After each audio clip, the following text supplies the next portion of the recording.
Well, hello and welcome to episode 27 of the All Things Leeds podcast, the new season special of the podcast with myself, Ed McIntyre. And so opposite me on the desk is, as always, my co-host, Charles Foster. How are you, Charles? I'm doing well, mate. How are you? Yeah, I'm not bad. Good week?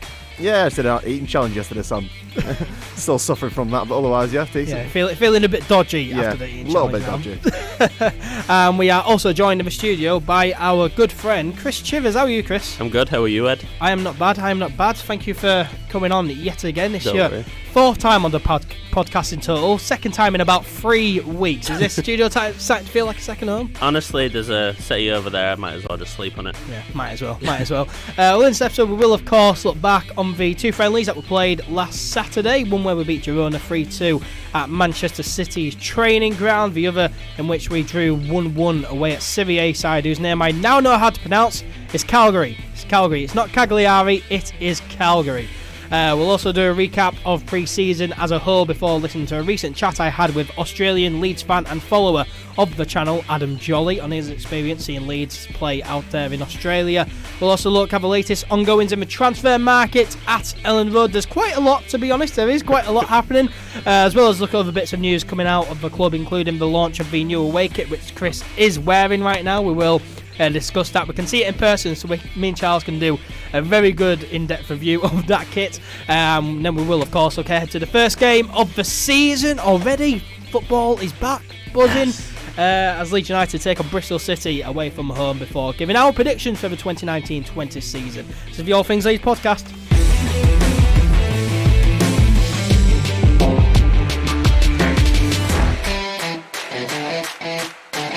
So Charles, back in the studio again for the second week running. Need to get used to it as well, because now that the season's back on, these weekly podcasts will be coming back. Honestly, it just feels like I'm here all week sometimes, mate. How often we're here. And keen listeners may remember that last week we said that Andrew Stat-Stolton would be coming on the podcast this week, but he had to pull out last minute as he's doing the last few bits of his book, but we will hopefully be joined by him next week so we can ask him all about that. But like I said, we are of course joined by Chris again. Thank you for coming on last minute, Chris. No, don't worry. I'm always a good backup, so you know. Yeah, you're not backup. You're a very good guest to have on, definitely. Thank you. And then we of course wearing the brand new Leeds United away kit for the new season, centenary season, and yeah, we might as well start by discussing. Stop There's no music playing. Stop dancing. We might as well start by discussing the new kit then. As split opinion. So Leeds United revealing the new away kit for the 2019-20 season, and it's grey and pink. It's very different. Charles, what are your thoughts on Chris's new shirt? I'm not a huge fan, mate. I'll be honest. Sorry, slagging off your shirt, Chris. No, I would like that. I wouldn't mind that shirt in a different season. I feel like in the centenary season we should have harked back to an older shirt. Like, yeah. Any of you see the Man City kit launch they did? Because it's their 125th anniversary, so they basically polled fans of what they wanted on the kit, and they've designed that kit based on that. And they've got like the white rims on the sleeves, the collars, the classic sky blue. They've got the badge there, no sponsor. They've done a proper centenary launch. Yeah. We appear to have launched a normal away kit in a centenary season. Yeah, and that seems to be the argument against the kit, really. I mean, it's a nice looking kit. It's a sexy looking kit, in my opinion, but for the centenary year, you would have liked it to be traditional, like that we've had over recent years, blue or yellow, those colours, and that seems to be the argument against it. But it's a nice looking kit. Chris, you're wearing it. What are your thoughts on it? I mean, I wouldn't have gone at 9 a.m. in the morning as on launch day to buy it if I didn't like it. But again, you always go on launch day, though, mate. That's very true. But yeah, it is a nice looking kit, to be fair. But I mean, the colour scheme of it, and the kits that we've had in the past, really. I mean, you got a gold badge, and then you got pink. Hot pink. Yeah, hot not pink. Just anything. Logos, but then the clipper at the back is white. Why not just make it all pink? Kind of MDMA nightclub pink. It looks like a child has kind of coloured that kit in. They've given a child a kit and just colour it any way you want, and then it's just that pink and grey have never been Leeds colours. No. It's I've never white, thought blue, yellow. Yeah, and Those I've never are the thought colours. of putting pink and grey together as well. But, it is a nice looking kit. But what I would have done is the goalkeeper kit that we have, the yellow and blue one, Swap 'em. that should have been the away kit. That should have been the away kit. And That should have been the goalkeeper kit. Yeah. Grey and pink would have been fine as a goalkeeper kit. No one would have batted an eyelid. yeah, but we probably wouldn't have been able to work out as we do play in white, and a grey kit wouldn't work. But we have brought out an orange goalkeeper kit, which looks nice as well. So that could have easily been it. What I think as well, what Leeds United could have done for one kit, either away or goalkeeper, you could have brought out a really nice, sexy looking black and gold kit. I thought that would have been really nice. Well, that utilise the gold on the badge and make everything gold in it and have it black. Like we had a few seasons ago, the white and black one. There was rumours, because obviously I've been very, very eager on kits this season. I don't know why. I've just been very interested in them. So I found out a few days ago that it was going to be a grey and pink kind of kit. Wasn't overly pleased when I found out. But obviously I told all of Leeds United's fan bases all across Facebook. And similar reactions. Everyone hated it. And now it's come out. People are like, yeah, it's a nice kit. Again, not for a centenary kit. But yeah, there was rumours as well that they're going to release a black and gold kit, but I don't see it happening now. It would have been nice. I think they could have done a good job with that. But it is a nice kit, aimed up for centenary year, maybe for another season. But it does look like a nice kit. And hey, if we get promoted in that kit, then no one's going to be complaining about the kit. They're going to quickly forget about it. But yeah, that's the new away kit. Chris is wearing it, so get on YouTube, get on Facebook, and look at that so you can see what it looks like on someone sat down in a radio studio. Well, let's move on then. I think we should talk about transfers, as many reports, including from the Yorkshire Evening Post, have said that Bailey Peacock-Farrell is set to join Premier League side Burnley for a fee around £3.5 million, with a sell-on clause included, apparently. And it looks very likely that Bailey Peacock-Farrell is leaving. But Charles, I personally think that this is a good bit of business from Leeds United. I think the price is good, given how often he played last season and how young he is. I think that's a decent price. I'm fairly certain we won't replace him though, which is because be realistic. When do we ever replace a player when we sell them? So I'm a bit worried about that, because now we have Garcia or Myzak is the now secondary goalkeeper, isn't We've got Will Huffer as well. Don't forget. And Will Huffer. But I would like another senior goalkeeper. But I would also like another senior centre back and another senior striker. Yeah.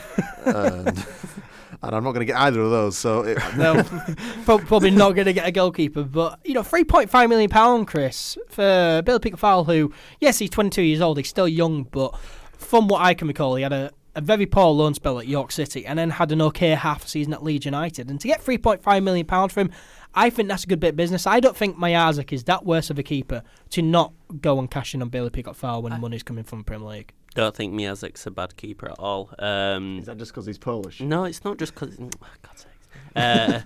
He is Polish, yes. I do rate him because he is Polish, yes, but he is also a very class keeper.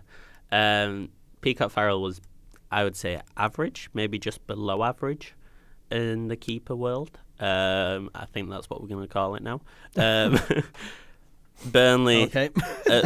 they needed someone to replace Tom Heaton because he's gone to Aston Villa.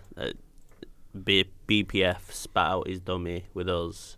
Looks like Bielsa's not taking anything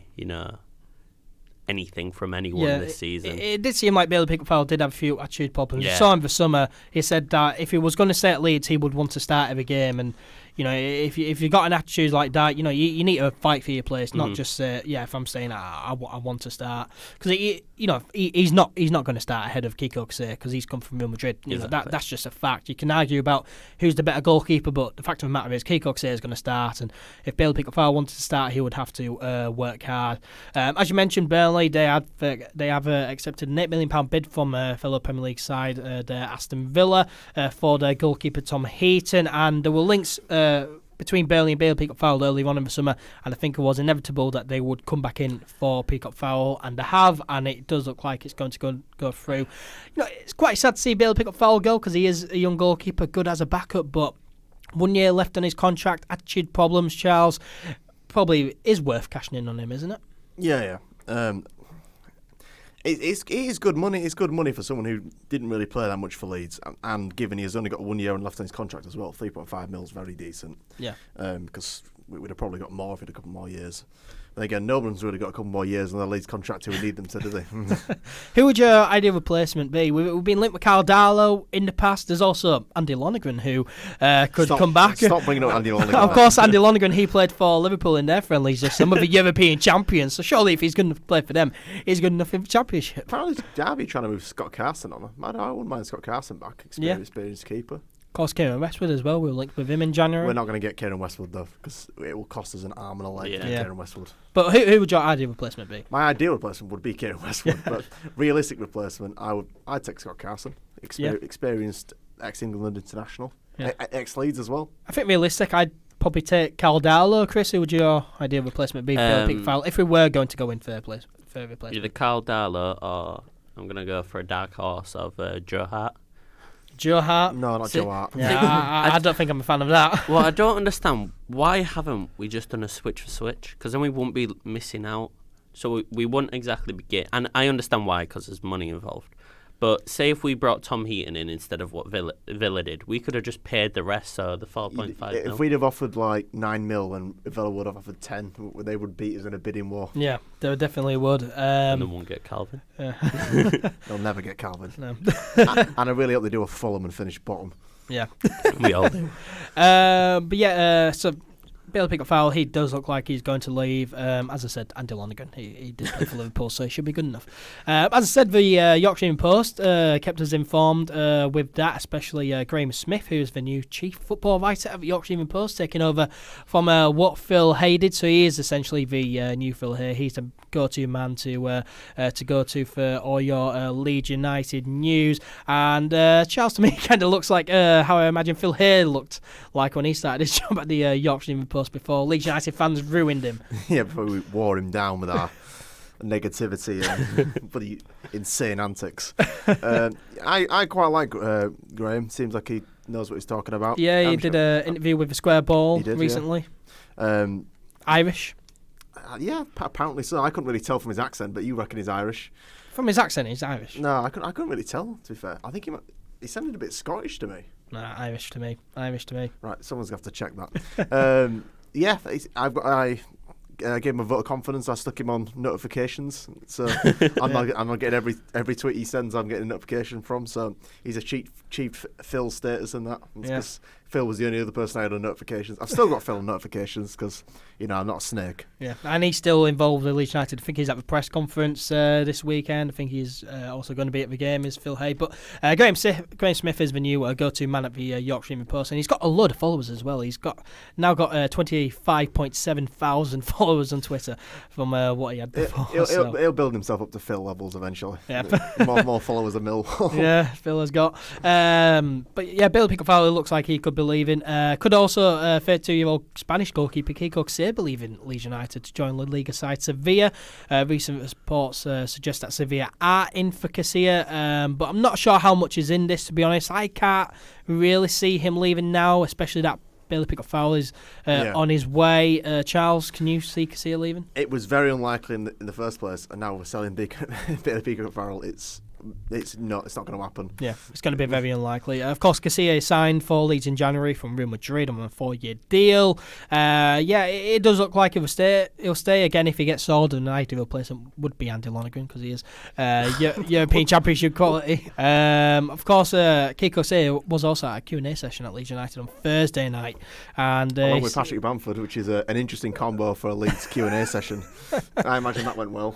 Yeah, I was never interested in buying tickets for that. I think it's just for generic media rubbish that they all said. And there'll be plenty of people in the crowd who are answering questions asking questions they want to answer. Yeah, I think Bamford, he said Alioski is the strangest or the funniest player in the. I can definitely agree with that. Yeah, definitely. He said he just makes weird noises all the time, which I can believe. Yeah, but Kiko said the aim is promotion. I think every player would say that, especially after last season. But Kiko it looks like he will stay. There are strong links though. That striker Kemar Roof could be leaving Leeds United to join a Belgian side and Vincent Kompany's side, don't forget.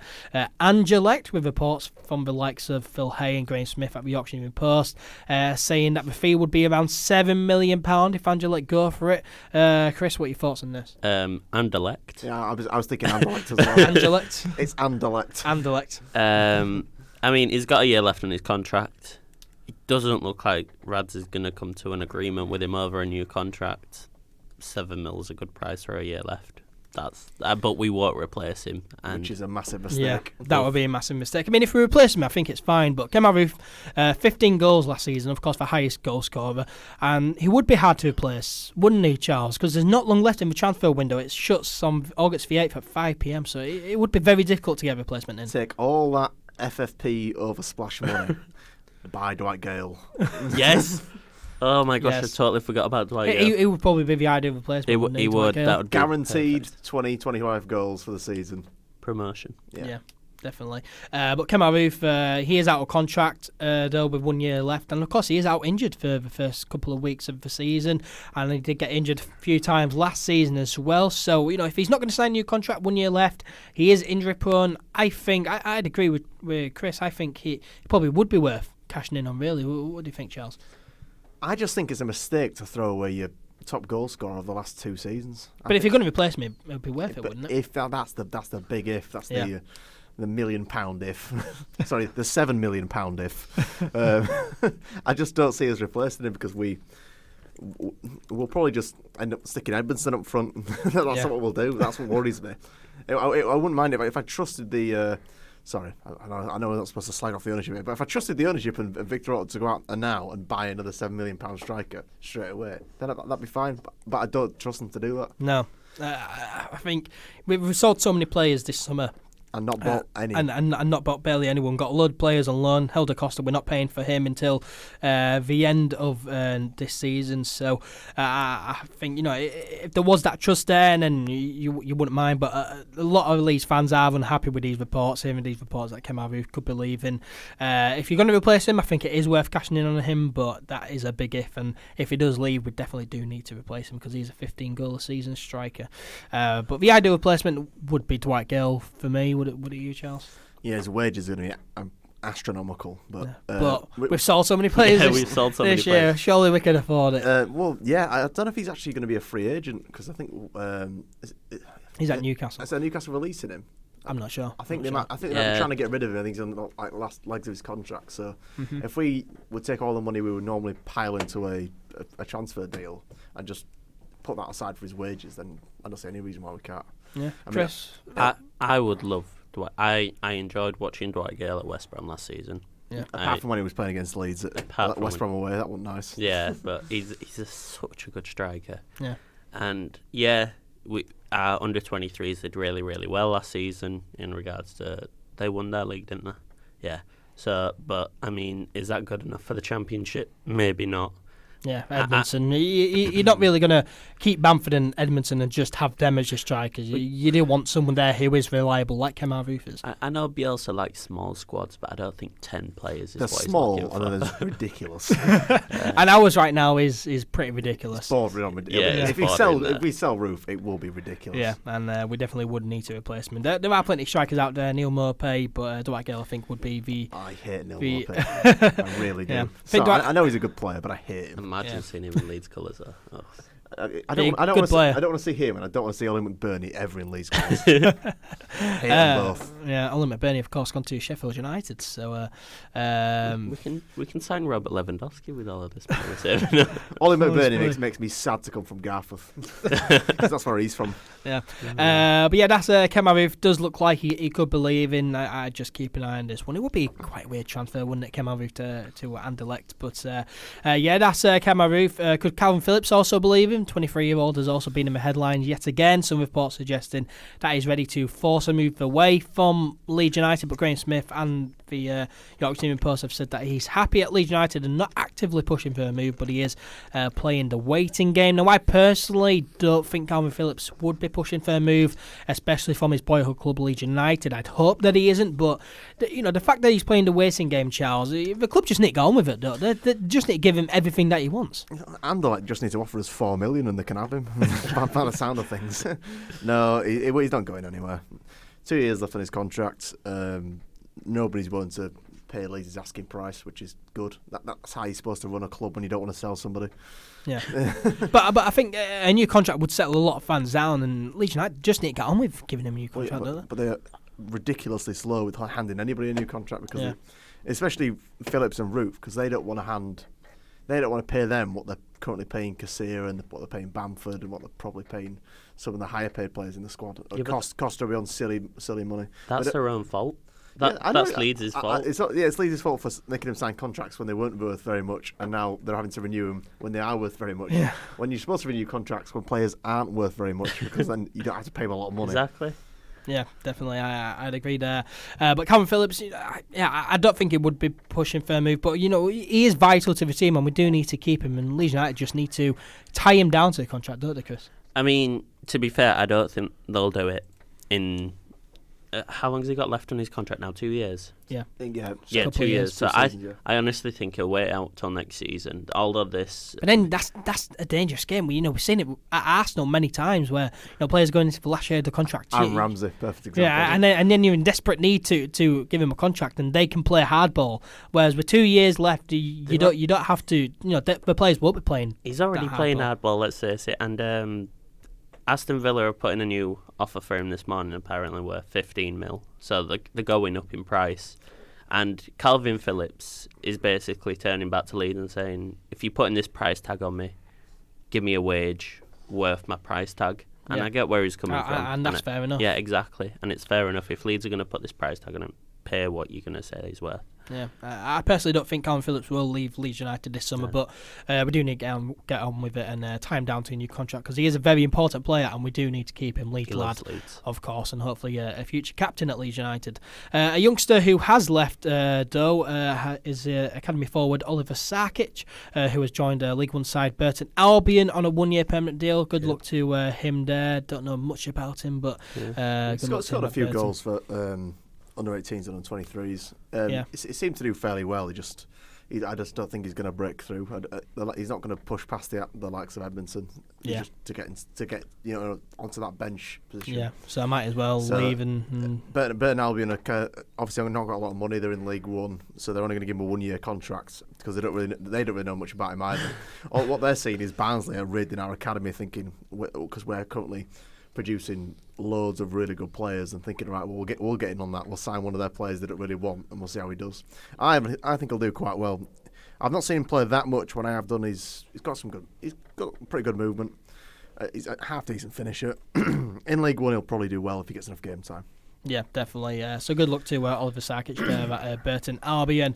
With the ins then, and there's not much at all, in all honesty, which is quite disappointing. But a player who Leeds United have been linked with this summer, though, is 22-year-old Liverpool winger Ryan Kent. Leeds and Glasgow Rangers have reportedly interested in signing Ryan Kent. Now, apparently Marcelo Bielsa went to see Kent play for Liverpool against Bradford City in a friendly a few weeks ago, which is quite interesting. And recently Liverpool lost 3-0 to Napoli in a friendly, and Kent didn't play in that game, and so Klopp was asked about him after the game, and he said that a loan wouldn't be an option at this stage. So if we do want to sign Ryan Kent, Charles, we would have to buy him, and so with that, I can't see us getting him. Can you? We don't buy players, mate. we sell them. Yeah, and we loan players in. We don't buy anyone. No. We're not going to buy him because he'll be about 9 or 10 mil, and we're not going to pay that. So that's the end of it for us. Rangers might buy him, but I think we might. Think about it, right? We've just sold Roof. Well, we're on the verge of selling Roof. We've just sold... Kent's a winger, though. He's not a striker. Yeah, do we need another wing? We've got so many wingers at the club now. Well, that's the thing. Helder Costa can play up front as a striker. I think Bielsa will be looking at him as a second striker, or Tyler Roberts when he comes back off of injury. Jack Harrison as well. He's played number 9 in the past. We have players who can play in that striker role. Having another winger option who can cover their positions if they ever have to go up front isn't a bad thing. You can't just run a team with 11 wingers, though. I agree. Yeah. I agree because I think if you were going to spend 10-15 million pound on Ryan Kent, I think at this stage it would be a waste of money because we do have other positions that we need to get. We need a solid striker now. If Kemal Roof's going, we still need a solid centre back. We've needed that for years, and we still need one because I'm not sure Liam Cooper and Ben White are back for the entire season. Is going to work. Hopefully they do prove me wrong, but yeah, I think at this stage, if you're going to splash £15 million on a winger, it would be a waste of money because we don't need another winger. We've got plenty of wingers. We got Helder Costa, Jack Harrison, Jack Clark, who probably won't even get any game time. Pablo Hernandez, he plays out on the wing sometimes. Tyler Roberts as well. If Kemal Roof stays, he can play as a winger as well. We've got plenty of options there. Tyler Roberts will get a look in on the wing this season. He'll be number 10, attacking midfield, or possibly if we're desperate up front. Yeah, I think he's better in the 10 than he is up front, though. Yeah, but I think he'll score more goals than Bamford up front. I don't know because I reckon he'll score more goals than Bamford at number 10. I think Roberts only scored 3 or 4 goals last season. Yeah, but how many games did he play compared to quite a lot? Compared to Bamford? Yeah, he played a lot. More still. Tyler Roberts played a lot of games, but Tyler Roberts played a lot more than Bamford. Bamford was injured for half of the season. Remember? This is true, but then Roberts wasn't fully fit all season, was he? But he replaced Roof in that kind of September, October time. Yeah. And then he was and back. He scored a few goals as well. And then he was back in the team by February, March. Loads as well. Yeah, I think his position is for number 10. Of course, Leeds United also have another winger that we thought that we wouldn't be having. Paolo Sabicki, he's come back because his move to Swedish side Elfsborg has fallen through. And surely Sabicki is worth a start. I mean, if we're just running a team full of wingers, we may as well stick him in the team. I mean, he's an option there for us. We don't need another option. Yeah, especially an option as piss poor as he is. but he is there as an option. But Sabicki is back. But we've got plenty of wingers. I think Ryan Kent. I can't see that happening, to be honest, and I don't really want it to happen. I'd rather sign other players than Ryan Kent.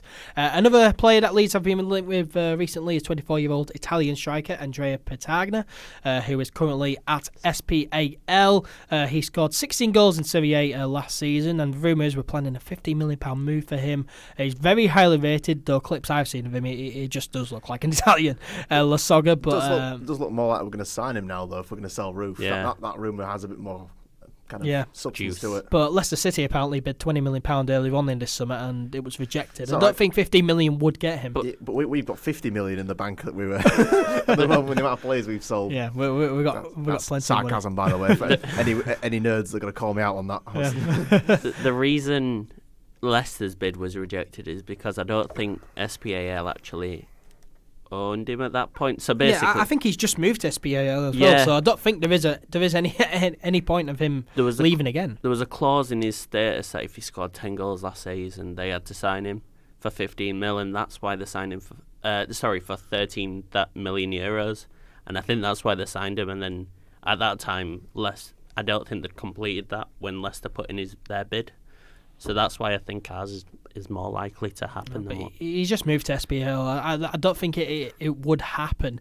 Petagna, I don't think he looks good either. I wouldn't really want it to happen to splash a load of money on him. I'd rather get a proper Championship striker who's used to playing in the division.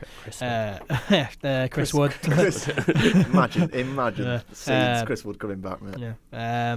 But yeah, I can't really see us spending that much money on the player as well, even though the money is very much there. As we've mentioned, we've sold 12, soon to be 13, maybe even 14 players this summer. We've got so much money. We're so far away from being in trouble with FFP. It is ridiculous. And we've got so much money, we might as well sign a player. We just might as well. But why would you sign a player, mate, when you can line Rajazani's pockets?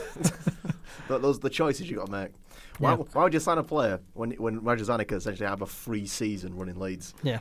Purely based off sales of players. Yeah, he pretty much would be that as well, for a free season running Leeds United. Can we all remember we still have Vernon Anita? Yeah, Vernon Anita, he's come back. Although Vernon Anita will probably bleed the cup dry because he's refusing to go anywhere because he's on such high money at Leeds United. How many years? Can someone check how many years Vernon Anita has left on his contract? Yeah. Chris, Google how many years Vernon Anita is still going to be at my football club. Yeah, because I think he's on a lot of high money, highlighting a problem that we had a few seasons ago. We signed so many mediocre players on long-term contracts for a lot of money, and now it's coming back to bite us. Yeah, because we still got NkGhTg as well, don't we? Oh my So, God. yeah. NkGhTg. It's his last season, so thank he God signed for a that. 3-year contract in 2017. So At the end of the season, we can finally get rid of him. yeah, Ben needs it. Yeah. Is it a Gucci finishing at the end of the season as well? I don't think so, because we didn't sign him the same time as Vernon, did we? I think we did. We signed him in the January transfer window, Yeah. I believe, but It was same season, it's January instead. Usain Boy, he's also come back to Leeds United. No. All these players who we still have on the wage list, as I keep on naming them, you're just thinking, I why? just think how many players have we got on the books that are just so average? Yeah, we've got a lot, and there's a lot of players who can leave. And yeah, if we sell all these, then we're going to have even more money. And if Danny Rose gets sold from Tottenham Hotspur this season, we'll get even more money from a sell-on clause. So And we're still not going to spend it. yeah, we need to sign Watch us someone. have the greatest January transfer window of all time. It's like bringing like 6 players and win the league. Yeah, we have a. That would be brilliant. Yeah. Well, we have a lot of money. We need to sign players. The centre back is vital for me. Striker and a goalkeeper now would be quite nice. If we keep Roof, we'll probably just about be okay in the striker department. If we keep Roof, though. Yeah, if we don't, then we need a goalkeeper, we're striker, screwed. and a centre back. But we probably won't get anyone. Although Angus Kinnear at a Q&A session at Leeds United did say that there could be twists and turns. Expect twists and turns at Leeds United. Don't go to bed just yet. But yeah, Angus Kinnear hinting that there could be more twists and turns this transfer window. So who knows what to expect? It's going to be a big couple of weeks. We'll sell everybody. Yeah. Can we sell Angus Kinnear for 7 million? Can we stick it? Can we get him in the transfer We're market? literally just selling everyone, aren't we? Put Radders up there. Yeah, but yeah, it's going to be a big week at Leeds United. So yeah, it could be exciting. Now that's the latest transfer news. Let's briefly move on to Leeds United revealing the worst kept secret in football. Then the fact that a documentary on last season will be released. It's a 6-part documentary called "Take Us Home, Leeds United," and it will be released on Amazon this month in August. It's narrated by Australian actor, film producer, musician, and Leeds United fan Russell Crowe. And Chris, this looks awesome, doesn't it? I'm excited. Like I said to you guys earlier, won't be watching the last episode, but I'll certainly watch the first 5. That's absolutely fine. I suffered enough first time round, mate. Exactly. We don't. The thing is, right? The club store are selling DVDs for last season as well. Who's going to buy a DVD When you got a documentary when you got a coming out on documentary Amazon? coming out? Exactly. I mean, with the DVD will have more. I think we'll probably have more detail. The documentary will definitely be more cinematic, but the DVD at the club store will probably be a lot more kind of game focused. Yeah. Yeah. And this will be more Whereas, behind the scenes. The documentary will be. It'll be like, if it's like Sunderland Till I Die, then it'll be properly behind the scenes. It'll be interviewing players Yeah. and. that Sunderland Till I Die was great. Apparently, as well. Victor Otto burst into tears like 3 times during that documentary. Is it so just I'm me looking who forward to hasn't? that. I hadn't seen it. I hadn't Not seen the trailer? No, I hadn't seen. No, Sunderland Till I Till I Die. I've watched.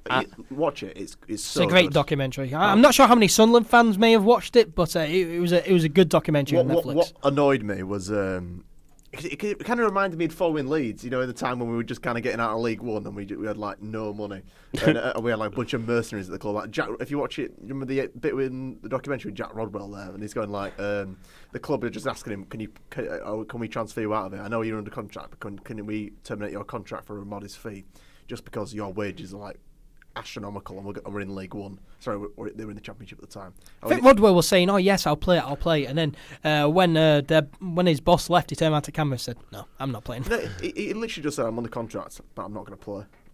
And he just sat there soaking up wages, which they were going to spend on a striker. Yeah, they were trying to sign Ross McCormack as well, which I thought was brilliant because it was Simon Grayson trying to sign Ross McCormack, which would give me such Leeds PTSD watching that. of course, we all know how last season ended, of course, in heartbreak. But Charles, will you still be watching it? I'm really looking forward to it, mate. I know it's going to hurt, and other clubs will probably take the piss because it is essentially a story of glorious failure. Yeah, it's a story of Leeds United bottling promotion. It is absolutely just an absolute. It was brilliant though. I loved last season. I really did, and I really enjoyed it. And Many memories. And I'm looking forward to, given how cinematic the Sunderland games were, I'm looking forward to the similar kind of thing on Amazon. Obviously, Amazon will do it slightly differently from Netflix, but I'm still looking for it. It's going to be brilliant. You've seen the trailer, haven't you? Yeah. So they're interviewing Luke Ayling there.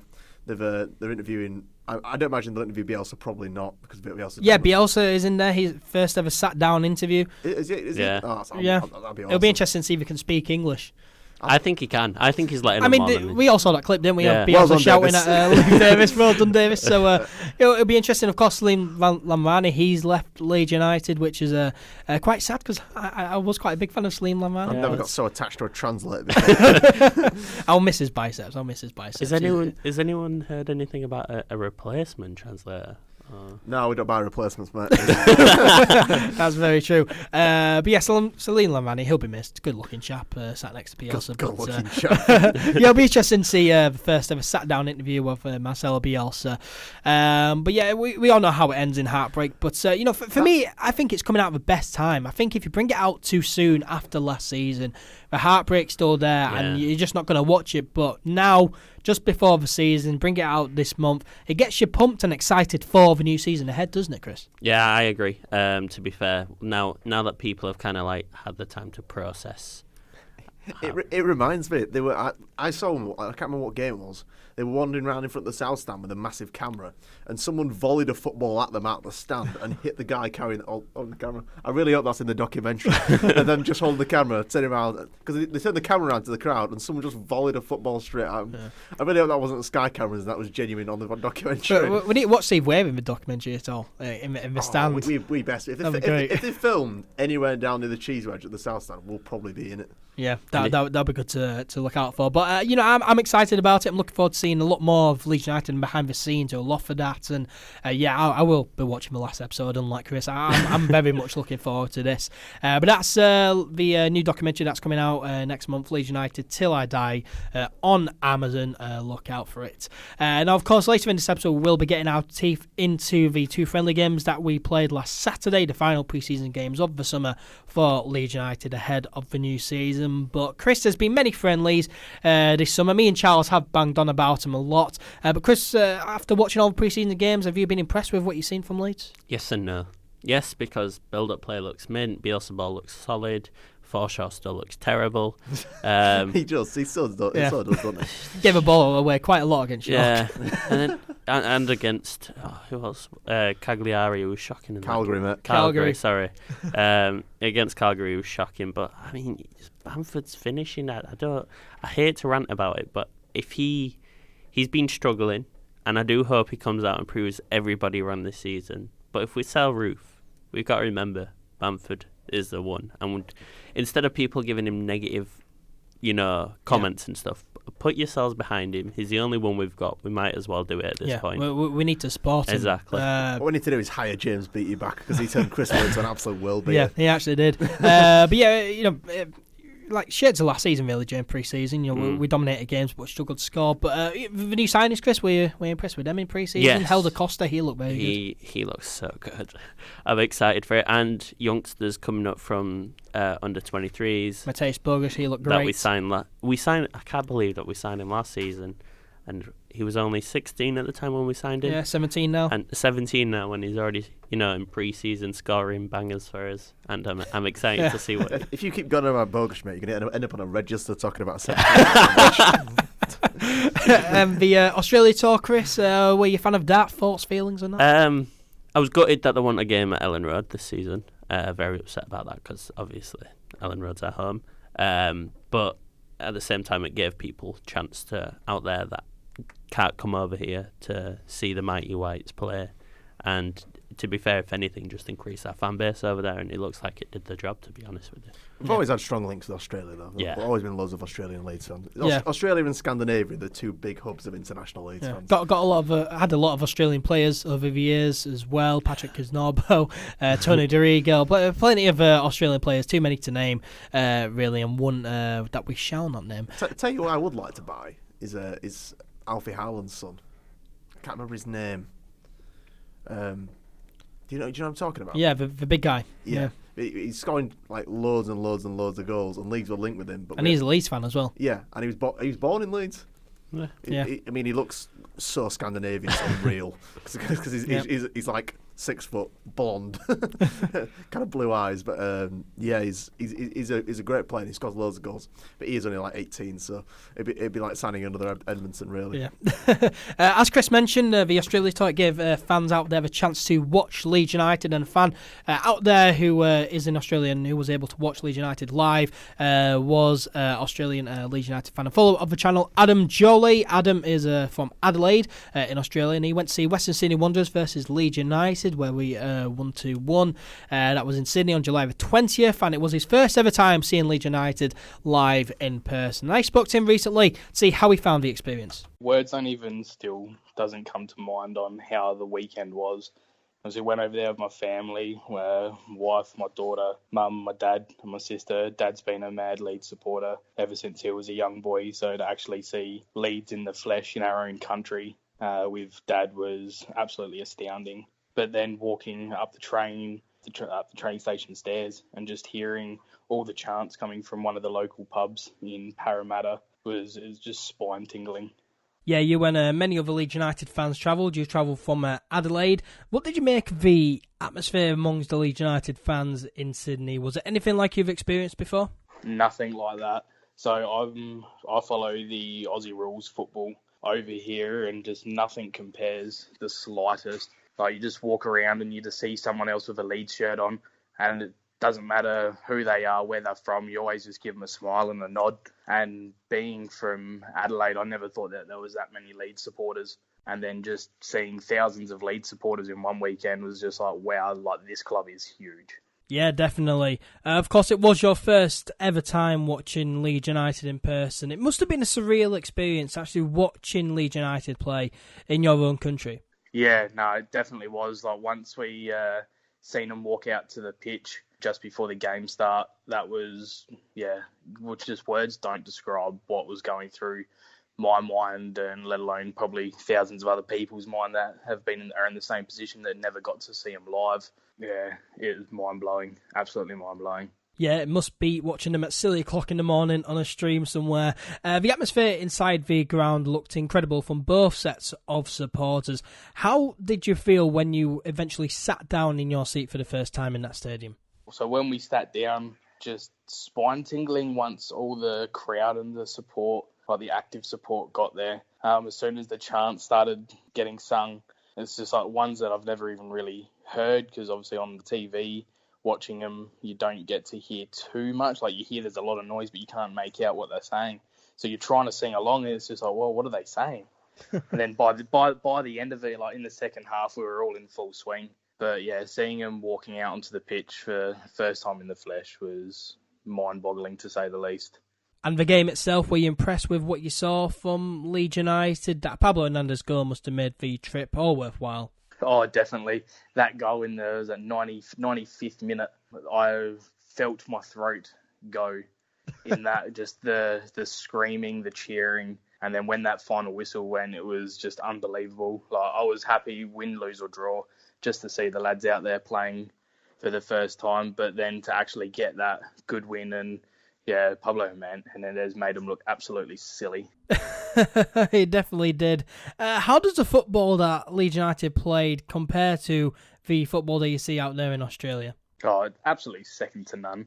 Like, there's no comparison. Like, Australian football is getting a lot better, but yeah, the way they were playing, Western Sydney didn't have too much going for it. It was just all counter-attack. But like, in saying that, Western Sydney they were playing quite well, but Leeds were just so much faster. And with Bielsa putting in like triple training sessions back home, their fitness level is just going to go through the roof. Definitely. Now, I have to ask, how does someone from Australia and Adelaide get into supporting Leeds United? What's your story there? So mine's just basically with my dad. Dad's in his 60s and just followed Leeds ever since he was a boy. And then from back, probably as far as back as I can remember, I really started following Leeds back in the Harry Kill, Mark Viduka days. I was sort of looking at other teams, and it's just like, well, who's got the most Australians? And Dad was like, well, Leeds United have got Harry Kill, Mark Viduka. I thought, they're my team, and it's stuck with him. I cop a lot of strife from other people that are Manchester United or Liverpool supporters, and they're like, "Oh, whereabouts at Leeds?" And it's like, "Well, mate, I'm not a bandwagoner." Through thick and thin, doesn't matter if we finish top of the table or bottom of the table. I'm always going to be Leeds. Nice, I like it. And finally, what are your thoughts going into the new season? Is it our time? Is it our year? Do you think we'll finally do it and win that promotion to the Premier League? I think we will. I think it's definitely either going to be top two. Obviously need a few more. There's a couple of players I want to make sure that they sign and stick around for it, which I don't think we're going to have any issues there. But I truly believe that this year was our year. We just got a little bit slow towards the second half after Christmas last season. But I do believe that this year is going to be our year. Australian Leeds fan and follower of the channel, Adam Jolly there. Big thank you to him for chatting to us. It was very interesting hearing about his experience. So, big thank you to him. And Charles, that's another big reason, as Chris said, why the Australian tour was a good thing, as it gave fans who live out in Australia a chance to see Leeds United play in person. Oh, yeah, perfect. You always want to see, if you're a fan abroad of a team in a different country, you'd be devastated, especially if you live in Australia and you have to watch games in the kind of early hours of the morning. If Leeds come, like people like Adam, if we go out there, they can watch the team in person for either the first time or the second time, whatever, and they don't have to get up stupidly early. They don't have to go through dodgy Twitter streams. Yeah, pay for the LUFC. If we can just go to the game, that's perfect, because there's nothing. I mean, we hate this word in modern football, but there's nothing wrong with spreading the brand.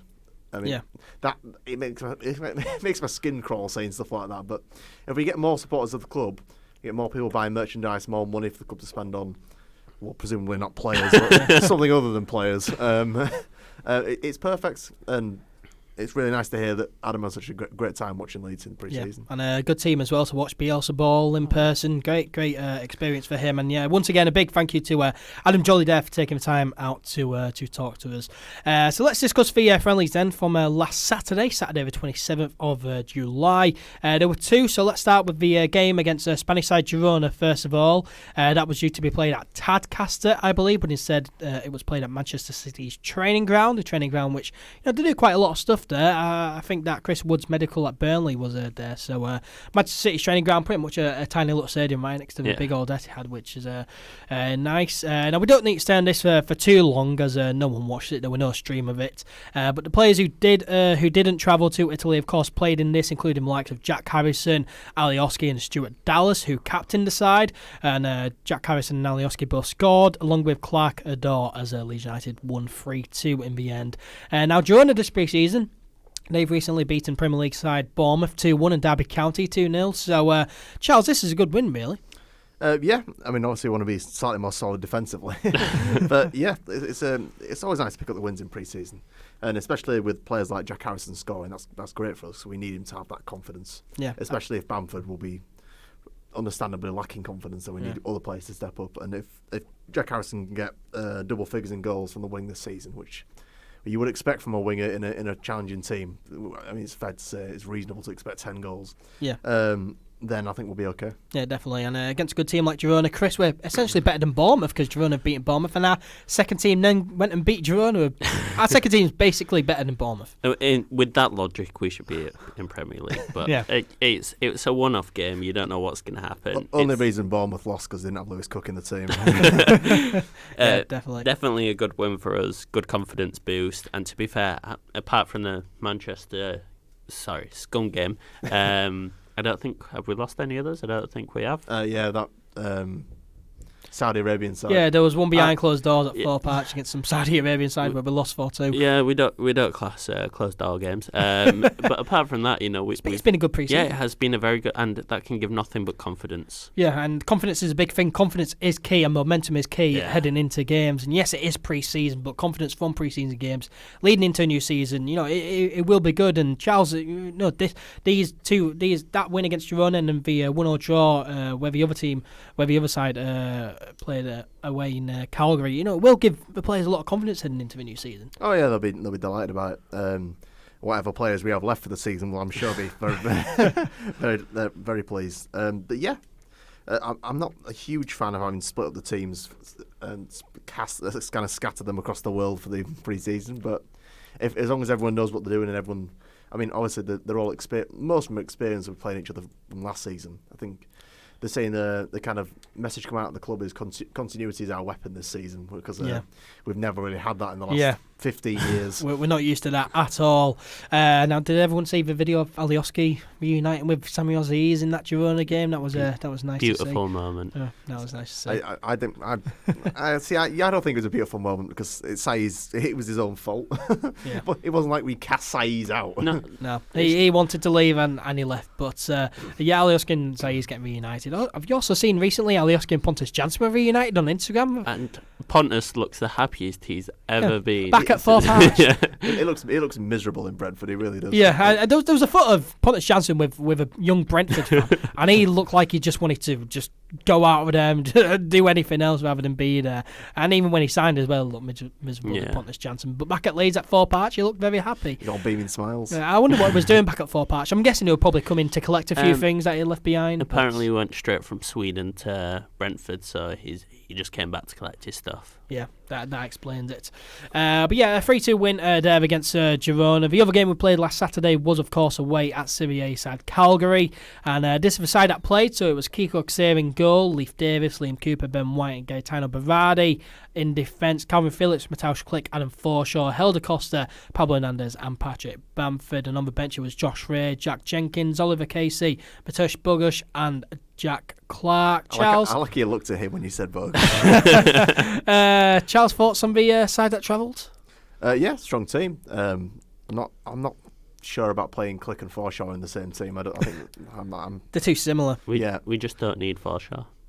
Yeah, we just don't need Forshaw in the side. He does slow down the play. Yeah, he does have like some of the best stats in the team for like passing. That's mainly because he's passing 2 yards back to his goalkeeper, or sideways, or to the defenders. He never really kicks on forward. Whereas were you disappointed not to see all the first team players who were probably going to play against Bristol City not out there in Calgary? No, because I saw the Sadcaster game, so I saw all the rest of the players. Admittedly, not as many senior players, but I was.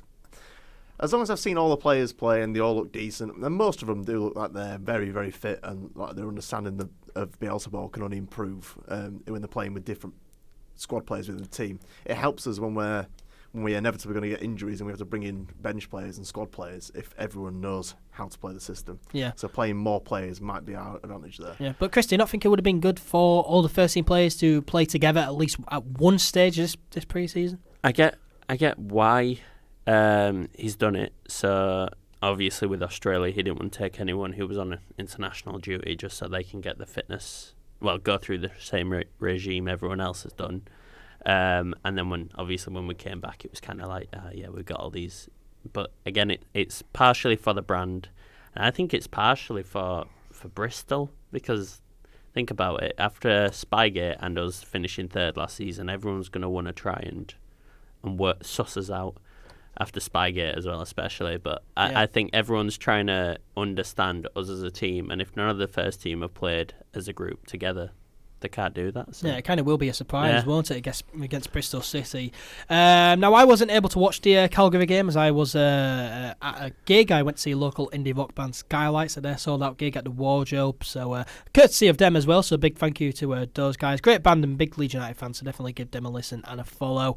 But Charles, did you get to watch the Calgary game?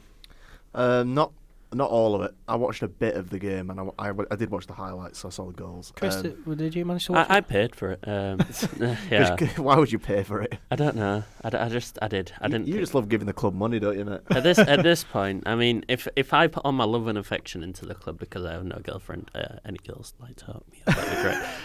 I doubt you're going to pick up a bird on a Leeds United podcast. You never know. That'd be some impressive skills. But if I'm putting all my money and my affection into Leeds, hopefully they give me the same when I get my adrenaline running at Allen Road, so it's the least I can do for them. Were you impressed with what you saw watching the game? Yeah, and no. I was impressed with a lot of the build-up play. Again, not very impressed with the finish. Yeah, again. Not very impressed with Forshaw. that's just because I've never rated Forshaw as soon as he got here. And that's kind of the moments that I saw. So I kind of saw Leeds United. They were dominating the play, they were keeping possession well, but just struggling to score, and then of course struggling to defend as well. As we did go 1-0 down in 14 minutes. Volta Bielsa scored for Calgary, and for me it was very poor defending. Defence was all over the place, and it highlighted how weak we are at the back and how much we desperately need a big commanding centre half, Charles.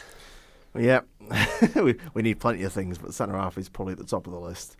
I've been impressed with Ben White's ability to carry the ball through midfield when we got on the attack, and his link-up play with the other defenders and the defensive midfield. Yeah. But he does need to work on conviction when he's clearing the ball and when he's having to do proper old-fashioned defender stuff. Yeah. But he does look like a good ball-playing centre-back, and he looks like a perfect Bielsa type of player. But, he does run out of position quite a lot. He needs to work on that, which is part of his game. But, he is a youngster from Brighton who hasn't played first-team football in the top 2 divisions of English football. So, he has got a lot of stuff to improve on. But, that goal did highlight, we do need someone big and commanding in there, don't we? Yeah, we do. I think if he's going to play like that this season, we need either play Berardi or Ayling on the right, because both of them know how to cover a centre back. Because obviously Pontus enjoyed doing his weird runs every now and again, and if Ben White's going to do something similar, at least they know what they've got to do when Ben White has a little jolly upfield. Yeah, but there's definitely an issue there that needs to be sorted. It was 1-0 to Calgary at half-time. Then 5 minutes into the second half, Leeds were awarded a penalty after a push on Mateusz Klich. A very soft penalty. I was surprised when this were given. One of the softest penalties I've ever seen. Could have broken his leg. I wasn't having it. I mean, if those kind of things are awarded in the Championship, you're going to see 5 penalties awarded every single game. It was very soft. I couldn't quite believe it, but it was a penalty. Pablo Hernandez, he stepped up and scored. Very nice penalty from Pablo Hernandez. You'd think he'd give the penalty to Bamford, wouldn't you? Just give him some confidence. Just so he can score one goal in pre-season. But then if Bamford missed, then his confidence is shot before the season. I think you want him to, with a penalty, you give him the penalty and just let him score it.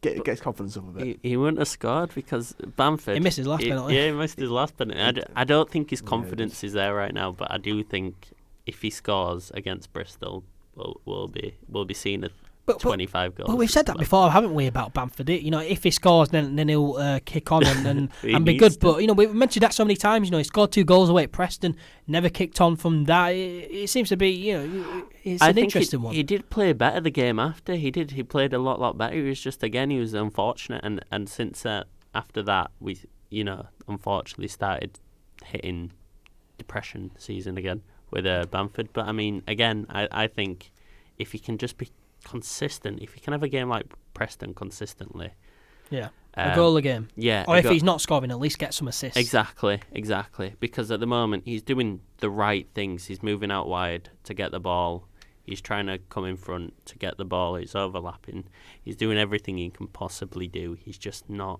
getting the last part right, and it is just a confidence thing right now, I reckon. Yeah, definitely. The Calgary game, of course, did finish 1-0, but 5 minutes from time, Calvin Phillips was shown a straight red card for a sliding challenge. A straight red card in the friendly. You don't see many of those, but it was quite a cynical challenge from Calvin Phillips, wasn't it? Yellow card. Yellow card? He did win the ball. He did go through the man as well, so that's a yellow card for me. Yeah, but some challenge stuff, and you don't really see that in friendly, straight red card. Especially in a friendly, that should be given as a yellow card. Yeah, definitely. He's supposed to be given a bit of slack in a friendly. Yeah, and to put away any not with Italian rest. To put away any confusion, Calvin Phillips does not get a ban. That has been confirmed, so he isn't banned for any games, no 1 game or 3 games. Although before that news came out that he wasn't getting a ban, I was thinking VFL are going to find a way to ban Calvin Phillips. I had a massive argument with the guy on Championship Banner that was trying to claim he was a Bristol City fan that they didn't have to play against Calvin Phillips. I was like, yes, you do. He's like, no, but he got sent off. I was like, that's a friendly. He's still playing. Yeah, in a friendly. Friendly red cards, they don't count. But very rare to see nowadays, but it is quite common amongst Leeds. Stats told me that Phillips does indeed become the 5th Leeds player to be sent off in a friendly after Walton, Jermaine Beckford, Jonathan Douglas and the Scotsman, that is Gordon Strachan.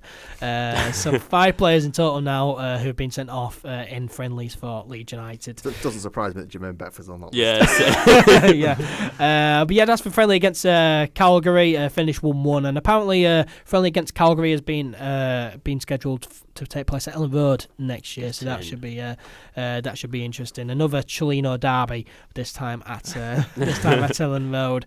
But 1-1 against Calgary in our final pre-season game, of course, before the new season kicks off. This coming Sunday, finally football is back weekly. I'm so looking forward to it. In the middle of my 12-hour shift.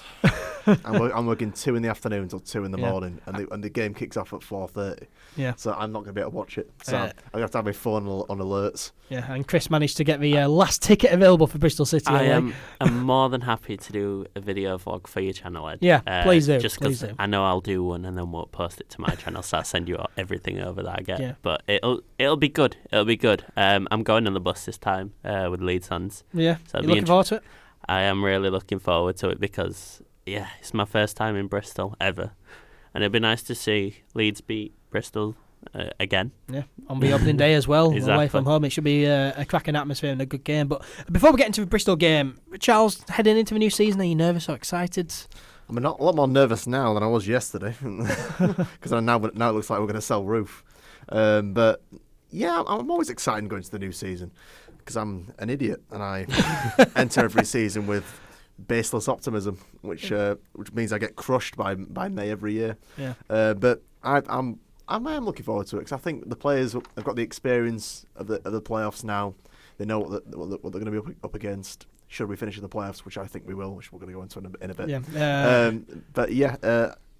Bielsa's second season, I think the players all know, have a much greater understanding of his level of fitness and level of kind of commitment that he would want from the players. His systems, they will know them off by heart by now. They will be much more fluid in their transitions from defence to attack. So I am looking forward to it. Yeah, I guess that's the advantage this year as well, because last season there were a few years eyebrows. Bielsa, he doesn't really know the Championship, but 1 year under his belt, and the players have spent a year under Bielsa, and we have kept a lot of players which we're not used to, but continuity is key, especially under Bielsa, as new players last season struggled really to adapt to Bielsa's way of playing. But that year, that experience now for Bielsa and for the players, it should be a big advantage, shouldn't it, Chris? Yeah, I agree. Now they know what they're doing. They know what he wants from them. They've had the double training sessions again. I think I think playoffs is a good target for us this season. No, automatic promotion after last season. I think that has to be the target. Fitness levels, they look very good, and after that 1 year, the players should be a lot better going into this season, especially under Bielsa. Towards the end. Chris, how are you feeling going into the Bristol game? Of course, you'll go into it. Are you nervous or excited about it? Excited, very nervous, but I'm always nervous when I watch Leeds play. Just from the years of being a fan. Yeah, I think everyone's nervous watching Leeds United play and heading into new season. But yeah, I'm excited for it, and like I said, first time in Bristol, so should be a good one. Yeah, of course, this is the opening fixture. The last time we played Bristol City on day one of a new season was away at Ashton Gate. It was in the 1979-80 season. We ended up drawing 2-2. Alan Curtis scored both goals for Leeds United on his debut. Thank you to Stats for telling me that as well. But yeah, that's the last time we played Bristol City on the opening day. So could it be 2-2 again, maybe? Who knows? But of course, we won, as we said earlier, we won most of our friendly, so our confidence hopefully is high amongst the squad, which is key. Bristol City, on the other hand, last weekend they lost 5-0 at home against Premier League side Crystal Palace. Charles, could that play a part in how the teams prepare ahead of the game, and could it affect the outcome of the game as well? Apparently, Lee Johnson laid into his players in the post-match press conference, but when you lose 5-0, you would expect your manager to lay into you. They were up against the Premier League side, and we lost 4-0 to a Premier League side, but we lost 4-0 to a much better Premier League side. Top 6 Premier League side. Whereas Bournemouth are kind of a mid-table Premier Crystal League Palace. Side. Sorry, Crystal Palace. My apologies. But yeah, I think we'll be. I think we'll be okay. I think we've got a great record against Bristol City. They're selling. I saw today on Twitter, might not be true, but fairly confident it'll be 18 million for Adam Webster plus 4 million in add-ons. So they're losing their best defender. Yeah, Like to us. Brighton as Yeah. well. So, they could lose their best defender. And, if he doesn't go before the game, if he is on his way out, and then He won't you'd be imagine playing. that he wouldn't play, which could play in our advantage. But, yeah, it would be interesting to see how we play. How do you think we'll line up, Chris? What do you think the lineup will be? Same as last season. Don't think he'll change anything. Only difference is Pontus isn't here, so Ben White will go at centre back. Left back? Left back. Oh, I want Alioski. Slate me all you like. I think Alioski will play left I back. think we're better off with Douglas. Yeah. I think we are better off with Douglas, but we're not talking about what we're better off with. We're talking about what Bielsa will do, and Bielsa loves Alioski. I think Bielsa will play Douglas. Yeah. Personally. So do I. I think Alioski may either be on the wing or on the bench, and he'll come on as a super sub kind of. Nah. Stuart Dallas at right back as well because Luke Aylin's injured. Yeah, Luke Yeah. Aylin's injured. Midfield, number 10, who are you going for? Tyler Roberts, he's injured. Kemar Roof, he's injured. So who's going in number 10? So many injuries already. Yes, season hasn't even started and we've got so many injuries. It's just very Leeds, is that? Very I think he'll Leeds. put Pablo there, to be honest with Yeah, and out on the wings, Helder Costa, you. Jack Harrison. Jack Harrison. Jack Clark not getting a look in. No. Probably not. Yeah. And Have to be Bamford up front. Bamford Because, up front. Bamford up Roof will front. be injured / sold. Edmondson on bench. Yeah. Charles, is that your team? Yeah, obviously Phillips in the DM and Click in the Yeah, obviously. number 8 role. Yeah, Bogusz on bench. definitely. I think Pablo's better than number 10 as well. Yeah. For me. So yeah, I think Pablo number 10 alongside Click next to him. The wings, Helder Costa, Jack Harrison up front, Bamford, Cam Phillips, central defensive midfield, Casilla goalkeeper, and then defence. Dallas at right back, Douglas left back, I believe, and then Ben White and Liam Cooper as centre back. And it will be interesting. And Charles, after seeing all the friendlies, how do you think we'll play? Do you think it'll be like last season? We'll concede a few goals and then struggle to score. I think, well, Yes. last season we didn't concede against Bristol City. We won 1-0 away, 2-0 at home. But yeah, I think we'll be fine. It's a bit kind of an in at the deep end moment for Ben White because he's going to realise very quickly that as one of the only 2 centre backs in the club, he's going to be playing every game this Yeah. season. And some of the games are going to be horrible, like the ones against Fulham. I'm looking. He's going to. I think Brentford will be tough for him. That's really going to test him. Yeah. Definitely. If he's up against Kearney and Mitrovic and Cavallero and is it Knockout on the other wing? Yeah. Jesus Christ! Yeah, they're going to be a force to be reckoned with. I look forward to how our defence are going to handle them for. But yep, in this game, I think we'll be okay. I'm reasonably confident we're going to win. Yeah, score prediction? 2-1. 2-1. Chris? 2-0. Actually, no. I said not 2-1. I'm going to go for 3-2 Leeds. 3-2 Leeds. 2-0. 2-0. I think Ben White and Casilla will keep a clean sheet, and Cooper. I think. I do not think Casilla will keep a clean sheet. He has to. I don't think he will, especially with the defence of Ben White and Luke Cooper. I think he might. A kid from Brighton and Liam Cooper with Casilla behind him. I think we could be dodgy at the back. I'm going to go 3-1 Leeds United. I reckon we can score. I reckon a few people will score. Hopefully Bamford can score. Hopefully he does. Watch Bamford get a hat trick. Yeah, hopefully he does score. I really do want him to, but. Yeah, I'm going to go 3-1. Charles is going 3-2, and Chris is going 2-0. So we're all predicting wins, but us predicting the score for this weekend are the only predictions that we'll be doing in this episode, because this is the new season special. Happy new season, everyone.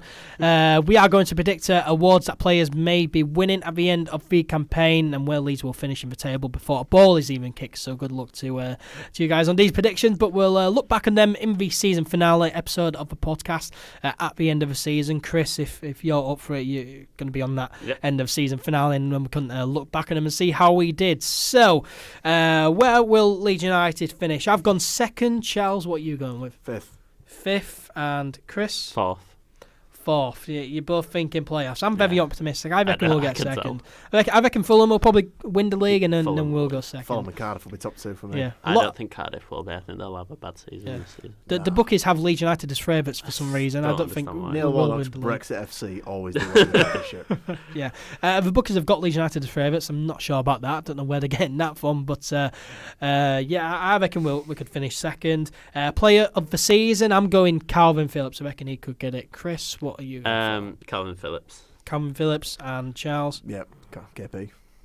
You're both going Calvin Phillips. Young player of the year then? I've gone Mateusz Bogusz. It has to be. I'm so impressed with him in friendlies. Is that full house then, Bogusz? Yeah, full house. Yeah, I think so. Bogusz. Highest goal scorer?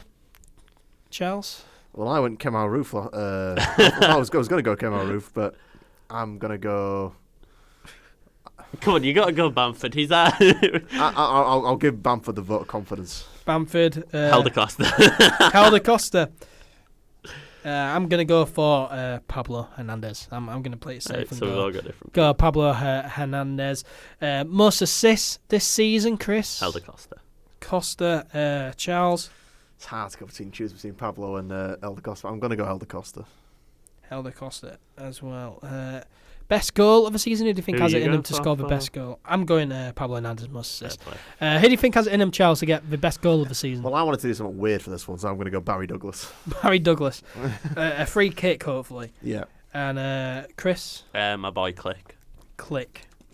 That's a good shout, is that? To be yeah, fair. Yeah, he did score some worldies last season. Got a great goal. It's got a few great goals. One against Derby away, Sheffield Wednesday away. It's got a lot of good goals. Scored the first goal of the season for us as well last season against Stoke. But yes, those are the predictions. What about you? Best goal? Pablo Hernandez. I'm going to go for Pablo Hernandez. Another 16-second finish, top corner, mate. That'd be great. That was some goal. But that's all on record. I've also got them written down here. I'm going to keep this piece of paper and then we'll look back on them at the end of the season and see how we all did. So there's no cheating, no changing your mind or anything. But those are the predictions. And there we go. Yeah, we'll revisit them at the end of the season in the season finale episode of the podcast and see how we all did. And hopefully it is after a very successful season for Leeds United. Hopefully starting with a win this Sunday, the opening game away at Bristol City. But that does bring us to the end of episode 27 of the All Things Leeds podcast. Thank you very much to Charles, as always, for joining me. Thanks for having me on, mate. And thank you to Chris as well for coming on yet again. No problem. See you out there. And thank you to everyone who listened as well. We really do appreciate it. If you enjoyed, then why not subscribe or follow the podcast? Give us a 5-star rating if you are listening on Apple Podcast. share it around as well. Help us out. Make sure to follow All Things Leeds on social media. We're on Facebook, Twitter and Instagram. Search up All Things Leeds 1 on Twitter and Instagram. Search up All Things Leeds on Facebook. Subscribe to our YouTube channel as well if you have not already. Me and Charles will be back next week and hopefully joined by Stats to have a look back at the Bristol City game, and hopefully that is a win. And like I said, the podcast will be back weekly now as the season is going to be back underway this weekend. So take care and we'll see you later.